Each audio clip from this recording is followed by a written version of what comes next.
ত্রিপুরা মধ্যশিক্ষা পর্ষদ সুবর্ণ জয়ন্তী অনুষ্ঠান ১ জানুয়ারি রাজধানীতে অনুষ্ঠিত হবে। এই অনুষ্ঠানে প্রধান অতিথি হিসেবে মুখ্যমন্ত্রী ডক্টর মানিক সাহা।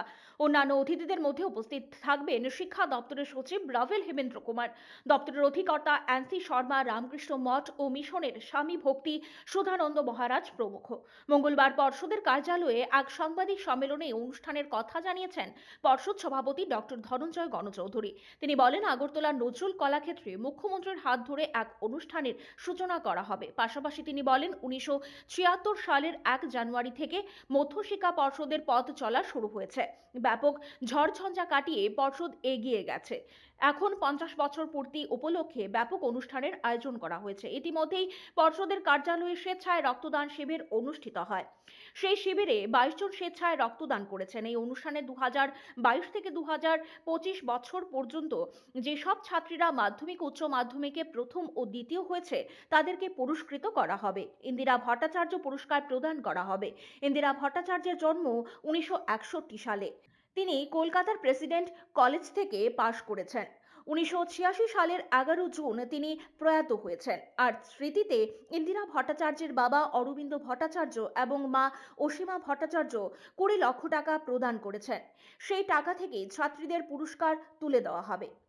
উপস্থিত থাকবেন রামকৃষ্ণ মঠ এবং মিশনের স্বামী ভক্তি সুধানন্দ মহারাজ। উপস্থিত থাকবেন আমাদের শিক্ষা দপ্তরের সচিব রাভেল হেমেন্দ্র কুমার, শিক্ষা অধিকর্তা শ্রী এনসি শর্মা এবং আরও অনেকেই উপস্থিত থাকবেন। আশা করি তাদের আমরা বিনীতভাবে নিমন্ত্রণ করেছি। ত্রিপুরা মধ্যশিক্ষা পর্ষদের 50 বছরের ইতিহাস অনেক কি বলা যায়, অনেকগুলো ঝড় ঝঞ্ঝা অনেক কিছু অতিক্রম করে, অনেকের আশীর্বাদ নিয়ে, অনেকের সহযোগিতায়, সহমর্মিতায়, প্রচণ্ড পরিশ্রমে 50টি বছর অতিক্রম করে গেছে। এই পর্ষদ থেকে অনেক বিখ্যাত ব্যক্তি বেরিয়েছেন। সারা পৃথিবীতে বোধহয় এমন কোনো দেশ নেই যেখানে ত্রিপুরা মধ্যশিক্ষা পর্ষদের ছেলে বা মেয়েরা নেই। 1976 সালে যখন নাকি ত্রিপুরা মধ্যশিক্ষা পর্ষদ যাত্রা শুরু করেছিল, তখন ত্রিপুরার সম্মানিত মুখ্যমন্ত্রী ছিলেন সুখময় সেনগুপ্ত মহোদয়, তখন শিক্ষামন্ত্রী ছিলেন শৈলেশ সোম। এদের দুজনের কেউ নেই বর্তমানে, সবাই চলে গেছেন।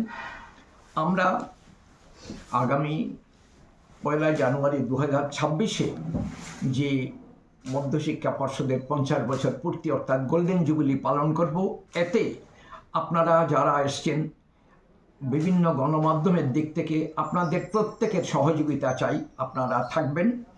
আমরা বিনীতভাবে আবেদন রাখি, নিমন্ত্রণ করছি এই পর্ষদের যারা পুরনো কর্মচারী ছিলেন, দীর্ঘদিন থেকে যারা অবসরে গেছেন, এরাও যেন আসেন এবং পর্ষদের হিতাকাঙ্ক্ষী যতজন আছেন শিক্ষিত ব্যক্তি বিভিন্ন জনের এসে যদি আমাদের সাথে একটু 2-4টে কথা বলেন বোর্ড সম্বন্ধে, আমরা অত্যন্ত ধন্যবোধ করব।